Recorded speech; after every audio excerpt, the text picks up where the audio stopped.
Good morning student. Last class में बेटा हमने चैप्टर नंबर 5 कंप्लीट कर लिया था इलेक्ट्रिक करंट, उसके सारे टॉपिक डिस्कस कर लिए, न्यूमेरिकल भी सॉल्व हो गए। अब हम उसी से रिलेटेड नया चैप्टर जो है हमारा चैप्टर नंबर 6 इलेक्ट्रिक सर्किट, ये स्टार्ट करते हैं। सर्किट देखो बेटा हमने फिफ्थ चैप्टर में भी बनाए थे और उससे पहले हम बात करें तो फोर्थ चैप्टर में भी हमने सर्किट की बात करी थी। तो सर्किट जिसके अंदर कई सारे एलिमेंट कनेक्ट होते हैं जैसे रजिस्टर, कैपेसिटर, सेल, ये सब सीरीज या पैरेलली कंबाइंड हो तो उसे हम इलेक्ट्रिक सर्किट बोल देते हैं। ठीक है, जैसे आप घरों में अपना जो सर्किट होते हैं, घरों के जो सर्किट होते हैं पैरेलली कंबाइंड होते हैं और जिसके अंदर इलेक्ट्रिसिटी या करंट फ्लो होती है उससे भी हम एक इलेक्ट्रिक सर्किट ही बोलते हैं। वो हमारा क्या होता है, एक इलेक्ट्रिक सर्किट।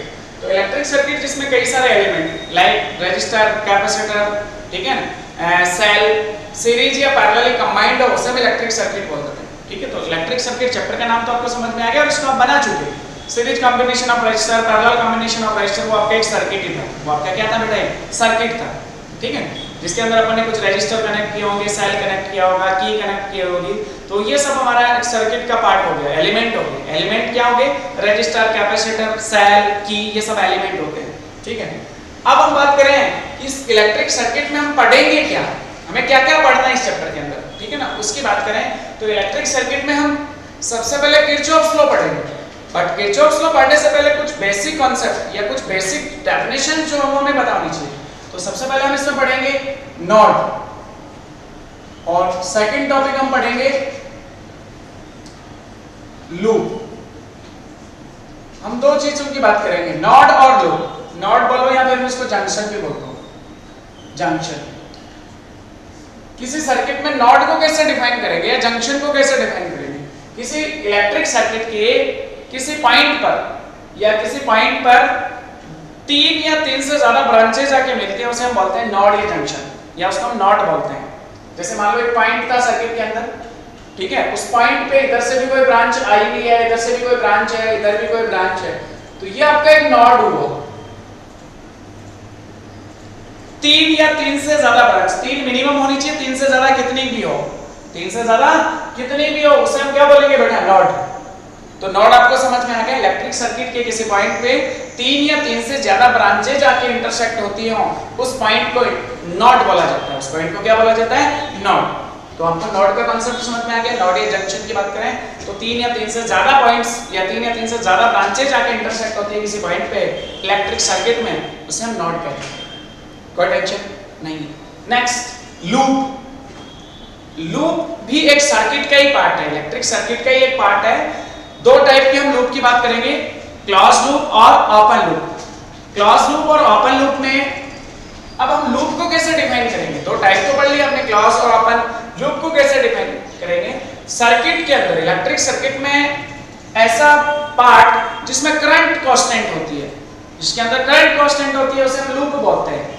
ठीक है ना, करंट हमारी कांस्टेंट होती है लूप में। एक इलेक्ट्रिक सर्किट का पार्ट ये है जिसमें करंट कांस्टेंट हो। जैसे देखो मैं जनरल बात करूं, जैसे हमने सीरीज कॉम्बिनेशन ऑफ रजिस्टर पढ़ा था, ऐसे कनेक्ट किया था, सेल से भी कनेक्ट किया था, ये मेरा एक लूप हो गया। इसको मैं क्या बोलूंगा, लूप, क्लोज लूप। जैसे सपोज इसमें एक करंट फ्लो हो रही है तो ये मेरा एक क्लोज लूप है, इसको मैं क्या बोलूंगा बेटा, क्लोज लूप। आपने बोला सर करंट कांस्टेंट होती है, देखो बैटरी से या सेल से जो भी करंट निकलेगी आई, वो आई R1 में होगी, आई R2 में होगी। इसका मतलब करंट इसमें जो है वो कांस्टेंट फ्लो करेगी, वेरी नहीं करेगी। करंट जो है वो R1 R2 में सेम फ्लो करेगी। इसको हम एक लूप बोलते हैं। इसको हम क्या बोलते हैं बेटा, एक लूप। दूसरा जो टाइप होता है ओपन लूप। ओपन लूप में करंट फ्लो नहीं करती। जैसे मान लो मैं इसी सर्किट को कहीं से ओपन कर दूं, ये मेरे पास R1 रजिस्टर या R2 रजिस्टर, इसको मैंने एक सेल से कनेक्ट किया हुआ है, प्लस माइनस जिसका पोटेंशियल V, और मैंने यहां से इसको ओपन कर दिया XY टर्मिनल से, इसको हम बोलते हैं ओपन सर्किट बेटा। ये मेरा क्या होगा, ओपन सर्किट। इसमें करंट जो है वो जीरो होगी। XY यहां से आपने ओपन कर दिया इसको, तो इस टाइप के जो सर्किट होते हैं इनको अपन ओपन सर्किट बोलते हैं। ठीक है, हमारे ज्यादातर लूप में यही काम आएगा, क्लोज सर्किट। हमारा कौन सा सर्किट काम आएगा, क्लोज सर्किट या क्लोज लूप। ठीक है ना, तो ये हमें ज्यादा काम नहीं लेना, ये हमारे काम का नहीं है। और एक हमें पता होना चाहिए नोड का। उसके बाद हमें किरचॉफ्स लॉ में दिक्कत नहीं है। हम किरचॉफ्स के दो लॉ पढ़ेंगे, first law and second law. उसमें आपको ये ध्यान रखना है कि जो फर्स्ट लॉ है ना उसको फर्स्ट पे ही रखना है। ऐसे नहीं फर्स्ट को सेकंड कन्वर्ट कर दो, सेकंड को फर्स्ट कन्वर्ट कर दो। ऐसा नहीं करना। तो अब हम पढ़ेंगे किरचॉफ्स लॉ, और वो हमारे लिए इंपॉर्टेंट है, क्वेश्चन भी बन जाता है और आगे काम आएगा किरचॉफ्स लॉ। पूरा चैप्टर पढ़ेंगे तो किरचॉफ्स लॉ का कॉन्सेप्ट काम आता है बार बार। तो अब हम बात करते हैं किरचॉफ्स लॉ की। First law, Kirchhoff's law.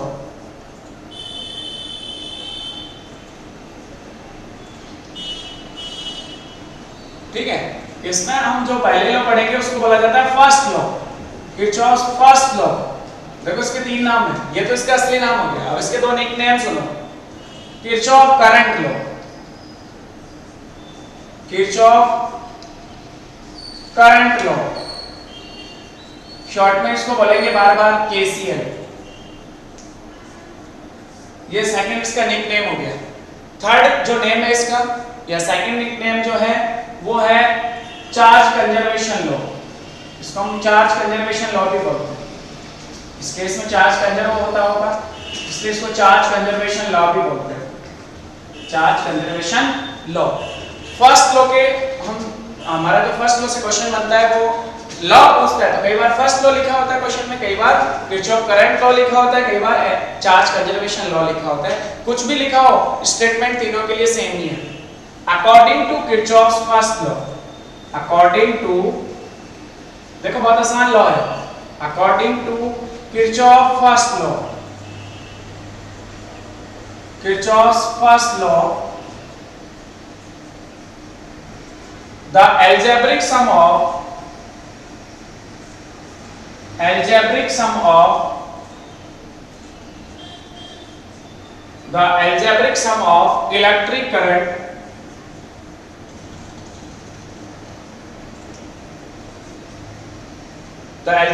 of electric current it not in electric circuit is 0.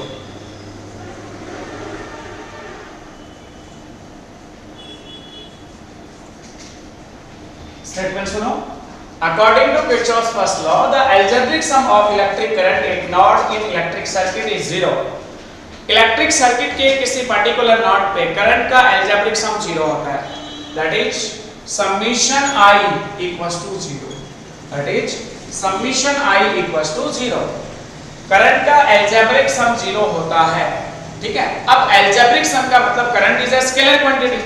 अगर मैं उस नोड या जंक्शन पे कुछ करंट सपोज उस पे आ रही हो, कुछ करंट जा रहे हो, तो उन सब का अलजेब्रिक सम, मतलब आने वाले करंट जैसे प्लस ले रखी है तो जाने वाली माइनस होगी, तो उन सब का अलजेब्रिक सम जो है वो 0 होगा। जैसे मैं इसके एग्जांपल की बात करूं, सपोज आपके पास एक नोड है, इधर से कोई एलिमेंट था जिससे करंट आई I1, इधर कोई एलिमेंट था जिससे करंट इसमें आई I2, ठीक है ना। इधर कोई एलिमेंट जिसमें से करंट गई I3, मैं बोलूं इधर कोई एलिमेंट है जिसमें से करंट बाहर जा रही है I4, और इधर मैंने कोई एलिमेंट लिया जिसमें से करंट आ रही है I5। ये क्या हुआ आपका नोड, इसको हम क्या बोलेंगे नोड, जिससे कितनी ब्रांच कनेक्ट है 5, 3 से ज्यादा कितनी भी हो सकती है, मिनिमम कितनी होनी चाहिए 3। नोड के लिए कंडीशन क्या है, इस पॉइंट पे 3 ब्रांच इंटरसेक्ट होनी चाहिए, हमारे पास कितनी है 5।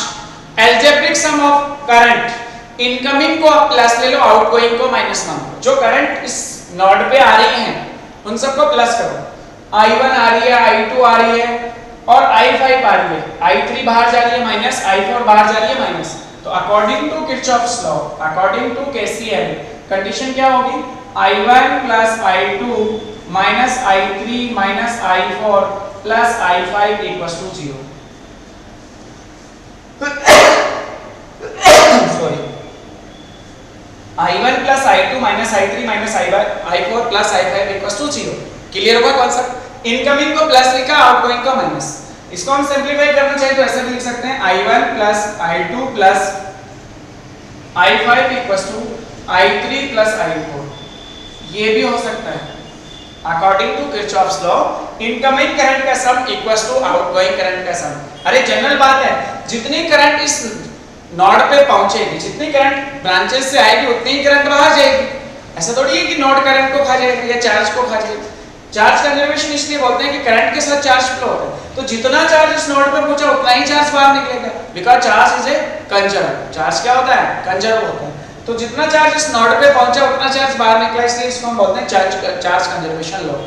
इनकमिंग करंट का sum equals to outgoing current का सम। ऐसा तो हम कर चुके हैं, ऐसा तो आपने पैरेलल कॉम्बिनेशन ऑफ रजिस्टर में या सेल के अंदर किया था। पैरेलल कॉम्बिनेशन ऑफ रजिस्टर में जब अपन ने सेल यूज किया था तो उससे करंट I निकली थी और उसको हमने तीन पार्ट्स में डिवाइड किया था, I1 I2 I3।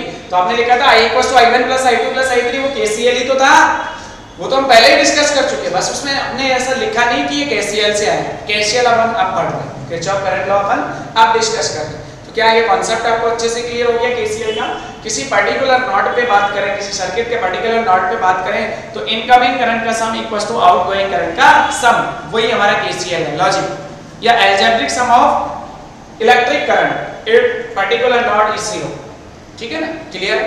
तो ये तो हमने लॉ डिस्कस कर लिया। इसमें जब न्यूमेरिकल की बात करते हैं तो कई बार लॉ पूछ लेते हैं, कई बार छोटा मोटा न्यूमेरिकल आ जाता है। देखो न्यूमेरिकल कैसा पूछा हुआ, जनरल क्वेश्चन एग्जाम में ये सॉल्व है आपके, देखो किताब में सॉल्व क्वेश्चन होगा। ऐसे दो ब्रांचेस से इधर से करंट आई, सपोज इससे 1 एम्पीयर आई, इससे 2 एम्पीयर आई, उसके बाद इधर गई मान लो x, उसमें से 1.5 करंट इधर चली गई, फिर आपकी इधर वाली करंट बची y में से इधर चली गई सपोज 0.5 एम्पीयर।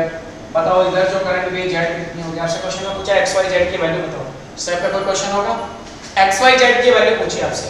तो ध्यान से देखो, इसमें तीन नोड बन रहे हैं, एक यहाँ पे बन रहा है, एक यहाँ पे बन रहा है और एक यहाँ पे बन रहा है, और तीनों नोड पे तीन ब्रांचें कनेक्ट है। इस वाले नोड से तीन ब्रांच ये कनेक्ट है, इस वाले ब्रांच से ये और ये ब्रांच कनेक्ट है, इससे भी तीन ब्रांच कनेक्ट है। x फाइंड आउट करना है तो इस पे KCL लगाओ, इस वाले नोड पे KCL, इधर से 1 एम्पीयर है, इधर से 2 एम्पीयर, बाहर कितनी गई x की वैल्यू कितनी होगी 1 + 2 3 एम्पीयर, कोई टेंशन नहीं है। 3 एम्पीयर इनकमिंग, आउटगोइंग कितनी होगी 1.5 + y, तो 3 = 1.5 + y, देन y कितनी होगी बेटा 1.5 एम्पीयर। ये आपके y की वैल्यू आ गई। y इनकमिंग हुई है, दोनों आउटगोइंग हुई, y में से 1.5 में से 0.5 चलेगी, तो 1.5 = 0.5 + z, z कितना हो गया 1 एम्पीयर। ये लो साहब x y z की वैल्यू आ गई। 1 नंबर का क्वेश्चन आता है, बोनस है आपके लिए, ये अगर क्वेश्चन एग्जाम में पूछा जाता है तो ये आपके लिए बोनस है। इस टाइप का क्वेश्चन बहुत इजी होता है, बोनस, कोई मतलब ही नहीं इस सवाल का, ठीक है ना। तो KCL आता है तो बहुत इजी है। सेकंड लॉ की बात करें, Kirchhoff voltage law. Second law कौन सा अपना, Kirchhoff voltage law. Second law energy conservation law, तीन नाम से जानेंगे उसको भी अपन, energy conservation law, Kirchhoff voltage law, second law. देखो नाम इजी है सेकंड लॉ, इसको हम सेकंड लॉ के नाम से जानेंगे। सेकंड पे यही होगा आपका किरचॉफ्स वोल्टेज लॉ, जिसको शॉर्ट में बोलेंगे बेटा KVL, एनर्जी कंजर्वेशन लॉ, इसको हम क्या बोल सकते हैं एनर्जी कंजर्वेशन लॉ। तीन नाम से जानेंगे, इसका असली नाम है सेकंड लॉ, ये दो इसके निक नेम है, ध्यान में रहेंगे nick name. Kirchhoff voltage law, जिसको शॉर्ट में बार बार बोलेंगे KVL, और इसको बोलेंगे एनर्जी कंजर्वेशन लॉ। इस लॉ को पढ़ने से पहले हमें लूप के बारे में पता होना चाहिए, हम लूप में अप्लाई करेंगे। इसको हम किस में अप्लाई करेंगे, लूप में। KCL हम किस पे अप्लाई करेंगे, नोड पे, इसीलिए लूप और नोड का थोड़ा सा कॉन्सेप्ट मैंने बताया। According to second law, according to Kirchhoff second law, Kirchhoff's second law, the algebraic sum of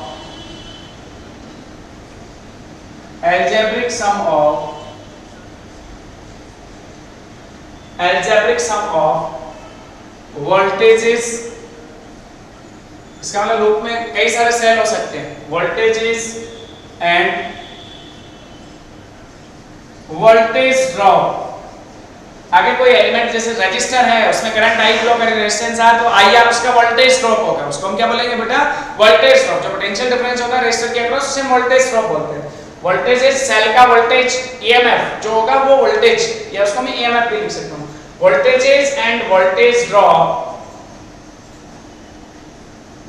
across a closed loop is 0. According to Kirchhoff's second law, the algebraic sum of voltages and voltage drop across a closed loop is 0. General definition है, according to Kirchhoff second law the algebraic sum of voltages and voltage drop across a closed loop is zero. Voltages को suppose मैंने V से denote करा और voltage drop जो है मैंने उसको IR मान लिया सपोज, या इसको मैं E से डिनोट कर सकता हूं EMF को, और इसको मैं V से डिनोट कर सकता हूं। तो according to statement algebraic sum of V plus IR equals to 0। अब कितने होंगे वोल्टेजेस वो तो डिपेंड करेगा लूप में आपने कितने सेल कनेक्ट किए हैं, कितने रेजिस्टर हैं, उसके अक्रॉस कितने ड्रॉप्स हैं, वो सब उन सब का अलजेब्रिक सम 0 होगा। तो स्टेटमेंट बहुत इजी था, फॉर्मूला भी आसान था। अब आपको लूप अप्लाई करना है कि वो लूप कैसे अप्लाई किया जाता है, कैसे हम इसको प्रूव करेंगे, उसके लिए मैं एग्जांपल बताता हूं आपको कि लूप को अप्लाई कैसे करेंगे। ये स्टेटमेंट आपको अच्छे से क्लियर हो गया, voltages and voltage drop algebraic sum of voltages and voltage drop across a closed loop is 0, ये लॉ कहता है सेकंड लॉ। तो हमने उसमें ये भी देखना है कि सेल है तो सेल का वोल्टेज जो भी है, और ड्रॉप मतलब किसी रजिस्टर से हम ड्रॉप फाइंड आउट करेंगे। अब देखो उसको अप्लाई कैसे करना होता है सर्किट में, वो सबसे इंपॉर्टेंट है। लॉ तो बहुत आसान है, लॉ को हम चेंज नहीं कर सकते, लॉ तो लॉ होता है, तो वो तो आपने लिख लिया। अब आपको लॉ को अप्लाई कैसे करना है वो आपके लिए इंपॉर्टेंट है। देखो ध्यान से कि अप्लाई कैसे करेंगे, method of apply Kirchhoff's voltage law, ठीक है ना। तो इसका मैं एक सर्किट सिखाता हूं आपको सिंपल, और फिर हम आगे चेक करते हैं। जैसे आपने सीरीज कॉम्बिनेशन ऑफ रजिस्टर पढ़ लिया था, उसमें आपने 3 एलिमेंट कनेक्ट किए थे, 3 रजिस्टर कनेक्ट किए थे और एक सेल लिया था जिसका EMF या जिसका पोटेंशियल डिफरेंस जो था वो V था, वोल्टेज उसका V था। आपने ऐसा चेक किया था, ये सर्किट था सपोज, मैं इसी से आपको सिखाता हूं। R1 R2 R3 3 रजिस्टर, 3 और रेजिस्टेंस R1 R2 R3, इसमें से करंट I फ्लो कर रही है। और इसको ध्यान से देखो, करंट माइनस टू प्लस ऐसे फ्लो करके प्लस से निकलती है, इसमें भी आई, इसमें भी आई, इसमें भी आई, और फिर वापस करंट का काम समझ में आ गया, एनर्जी को कैरी करना वो आपको पता है। अब मैं आपसे पूछूं कि इस वाले लूप में, ये क्लोज लूप है, बिल्कुल क्लोज लूप है, अगर मुझे इसमें केवीएल अप्लाई करना तो मैं 2 डायरेक्शन में अप्लाई कर सकता हूं। मैं एंटी क्लॉकवाइज भी अप्लाई कर सकता हूं और मैं क्लॉकवाइज भी अप्लाई कर सकता हूं, वो मेरी मर्जी पे डिपेंड करेगा, या सर्किट में गिवन हो उसके हिसाब से हम चेक कर लेंगे। बट उससे पहले देखो पोलैरिटी की बात करें तो बैटरी में तो पता चल जाता है प्लस माइनस, बड़ा वाला टर्मिनल प्लस, छोटा वाला इलेक्ट्रोड माइनस। नेक्स्ट, रजिस्टर के अक्रॉस पोलैरिटी वैसे होती नहीं है, बट हमें लूप अप्लाई करने के लिए, क्योंकि एक्चुअल में हम यहां से वोल्टेज ड्रॉप निकालेंगे तो वो ड्रॉप नेगेटिव होगा कि पॉजिटिव होगा, वो चीज मुझे फाइंड आउट करनी है, ठीक है। तो ड्रॉप तो एक्चुअल में माइनस होता है, तो हम माइनस ही कंसीडर करते हैं जनरली। बट पोलैरिटी कैसे देखते हैं अपन कि करंट की डायरेक्शन में अपन प्लस माइनस, जैसे करंट इधर से ऐसे आया, R1 में यहां से एंटर हुआ, यहां से घुसा आपका करंट, तो ये प्लस, और जहां से निकला वो माइनस। ऐसे R2 में ये प्लस और ये माइनस, ऐसे इसमें ये प्लस, और करंट की डायरेक्शन में प्लस माइनस, जहां से एंटर हुआ प्लस और जहां से बाहर निकले वो माइनस। बस इतना सा ध्यान रखना है, ये आपको काम करना है। उसके बाद देखो ध्यान से बेटा, सपोज लूप में इस डायरेक्शन में लूं, कौन सी डायरेक्शन है, क्लॉकवाइज। मेरी इच्छा हो जाए तो मैं एंटी क्लॉकवाइज भी लगाऊंगा, और मैं दोनों से कर देता हूं। मैंने क्लॉकवाइज की बात करी, इसको मैंने लूप बोला फर्स्ट, एक ही लूप है फर्स्ट लूप, या आप इसको नंबर डाल दो ABCDA, ऐसे भी लिख सकते हो, applying KVL in loop ABCDA, जो भी आप नाम डालते हो, या फर्स्ट लूप, तो आप इसको लिखोगे ऐसे, अप्लाइंग, शॉर्ट में लिखोगे KVL इन लूप फर्स्ट। और अब आप स्टार्ट करो, ऐसे चलना है, माइनस से प्लस, आप हमेशा बाद वाला सिंबल कंसीडर करो, माइनस से प्लस, ऐसे चल रहे हैं तो माइनस पहले आ गया, प्लस बाद में आ गया, तो प्लस, वोल्टेज कितना है V, algebraic sum of voltages and voltage drop across a closed loop is 0। Voltage लिखा V, प्लस का लिखा, बिल्कुल प्लस का लिखा, बाद वाला सिंबल कंसीडर करते हैं। फिर हम आ गए R1 पे, इसमें current I flow, resistance R1, voltage drop बोलो IR1, प्लस लेना है कि माइनस, बाद वाला सिंबल माइनस, ड्रॉप, इतना ड्रॉप यहां हो गया। फिर प्लस से minus, minus, current I, resistance R2 IR2, फिर next minus IR3 equals to 0। Simplify कर लो, यहां से एक्चुअल में आपसे I पूछा हो तो I फाइंड आउट करने के लिए तीनों को उस तरफ ले जाएंगे, I कॉमन ले लेंगे, V इक्वल्स टू, आपके पास फॉर्मूला आ गया I R1 plus R2 plus R3। ये तो हमने उसमें भी सॉल्व किया था, parallel series combination of resistor, ऐसी इक्वेशन आई थी। यहां से I पूछा जाए तो I क्या हो गया, V upon R1 plus R2 plus R3 जो इसका इक्विवेलेंट रेजिस्टेंस है। मैंने यही क्वेश्चन क्यों कराया, ताकि आपको पता था कि ऐसा ही कुछ आंसर था उसमें। जो हमने केवीएल से सोल्व किया वो आपने पहले ही सोल्व कर रखा था डायरेक्ट। केवीएल से हमें ऐसे सोल्व करना नहीं, मेरी इच्छा हो गई सर मैं तो क्लॉकवाइज नहीं, मेरी इच्छा थी मैं तो एंटी क्लॉकवाइज लगा था, आपने गलत पढ़ा दिया हमें। हम तो एंटी क्लॉकवाइज लगाएंगे, हमारी इच्छा होगी साथ लो एंटी क्लॉकवाइज लगाओ। लूप आपने कैसे लगा लिया?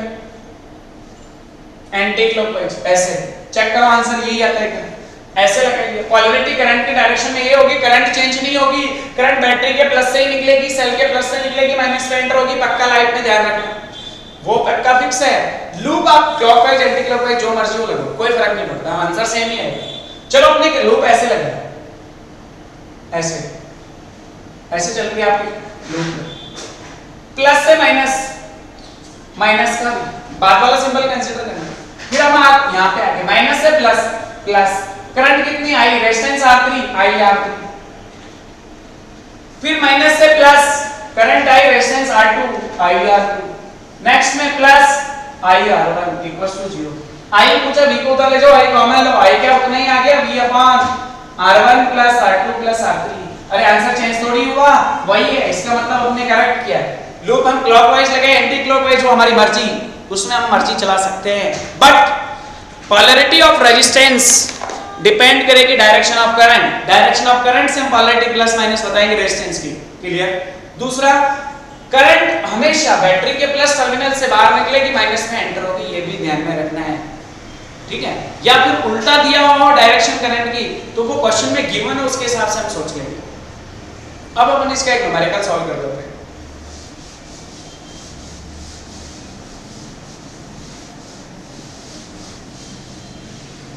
देखो क्वेश्चन, इजी सा क्वेश्चन सॉल्व।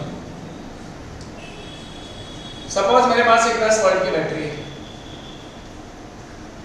इसके साथ एक रेजिस्टेंस कनेक्ट है 2 ओम, फिर मैं इसके पैरेलल दूसरी बैटरी कनेक्ट कर दूं प्लस माइनस 20 वोल्ट, इसके साथ भी सपोज इसका इंटरनल रेजिस्टेंस 5 ओम ले लो, और एक external circuit parallel combination of set, देखो ऐसा ही कुछ था,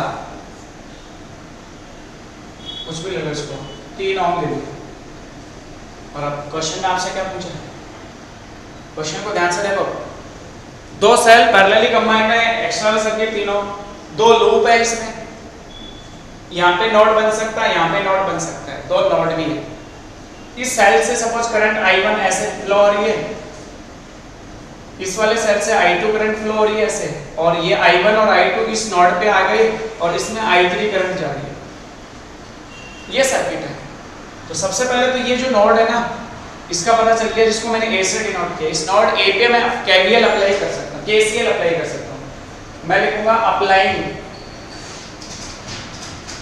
KCL एक नोड स्मॉल a, बोलो incoming current I2 plus I1, outgoing I3, तो आपकी इक्वेशन हो गई I1 plus I2 equals to I3, equation number first. अब आपके पास 2 लूप है, 2 लूप में अपन KVL जो मर्जी कोई सी भी डायरेक्शन में लगाओ, बट पोलैरिटी चेक कर लो पहले। इनकी तो है, इसकी बात करें, इसमें I1 करंट ऐसे जा रही है, इसका मतलब ये प्लस है और ये माइनस है। इसमें I2 करंट ऐसे जा रही है, इसका मतलब ये प्लस है और ये, इसमें I3 करंट ऐसे जा रही है, तो ये प्लस और ये माइनस। अब लूप जो मर्जी लगाओ, आपने ऐसे लगाना, ये लूप फर्स्ट, ये लूप सेकंड, जैसे मर्जी हो वैसे लगाओ, कोई फर्क नहीं पड़ता। Applying loop, applying KVL, applying KVL in loop first, बोलो ऐसे चलो, 4 एलिमेंट इसमें, 2 सेल और 2 रेजिस्टर। जब हम ऐसे चले, प्लस से माइनस, माइनस का 10, माइनस से प्लस, प्लस करंट कितनी I1, रेजिस्टेंस 2 I1, फिर प्लस से minus, minus 5 ohm resistance, current I2 5 I2, फिर माइनस से प्लस, प्लस वोल्टेज कितना 20 volt equals to 0।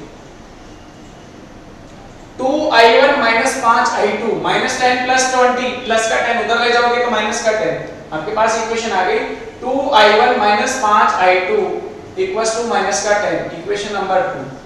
Third equation इस लूप से, आप लूप पे ऐसे चल रहे हो, प्लस से माइनस, यहां पे लिखोगे अप्लाइंग